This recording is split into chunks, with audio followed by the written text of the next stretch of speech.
Hello बच्चों, क्या तुमने कभी बंदर और दो बिल्लियों की कहानी सुनी है? ये एक मजेदार और मशहूर कहानी है जो हमें एक अच्छी सीख देती है। तो पास आओ और सुनो। एक समय की बात है, दो बिल्लियां थीं जिन्हें एक रोटी का टुकड़ा मिला। लेकिन अरे नहीं, वे उस पर लड़ने लगी।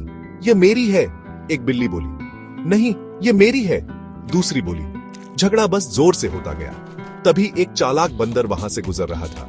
उसने दो बिल्लियों को लड़ते देखा और सोचा, ये मौका है मेरे लिए वह रोटी पाने का। बंदर बिल्लियों के पास गया और बोला, अरे बिल्लियों, क्यों लड़ रही हो? बिल्लियों ने अपनी समस्या बताई और बंदर ने चालाकी से कहा, कोई बात नहीं, मैं तुम्हें रोटी बराबर बांटने में मदद कर सकता हूँ। बिल्लियां यह सुनकर बहुत खुश हुई और मान गई। बंदर ने रोटी ली और उसे दो टुकड़ों में तोड़ दिया।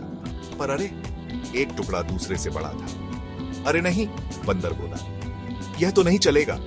मुझे बड़े टुकड़े में से एक और लेना होगा ताकि वे बराबर हो जाएं। और फिर बंदर ने एक और लिया, लेकिन अब दूसरा टुकड़ा बड़ा लग रहा था। उप्स, बंदर बोला, मैं बस इससे एक और कौर लेता हूं। ऐसे ही चलता रहा। बंदर कौर पर कौर लेता रहा जब तक कि रोटी बची ही नहीं। बिल्लियां हैरान और उदास थीं। वे चालाक बंदर से मूर्ख बन गई थीं। इस कहानी की सीख ये है, कभी कभी जब आप लड़ते हो और बांटते नहीं हो तो दूसरे आपका फायदा उठा सकते हैं। इसलिए हमेशा अपनी समस्याओं को शांति और ईमानदारी से सुलझाने की कोशिश करो। और याद रखना बच्चों, लालची होना और लड़ना तुम्हें कहीं नहीं ले जाएगा। सुनने के लिए धन्यवाद। अगर आपको यह कहानी पसंद आई तो लाइक और सब्सक्राइब करना ना भूलें। और कहानियों के लिए अगली बार मिलते हैं।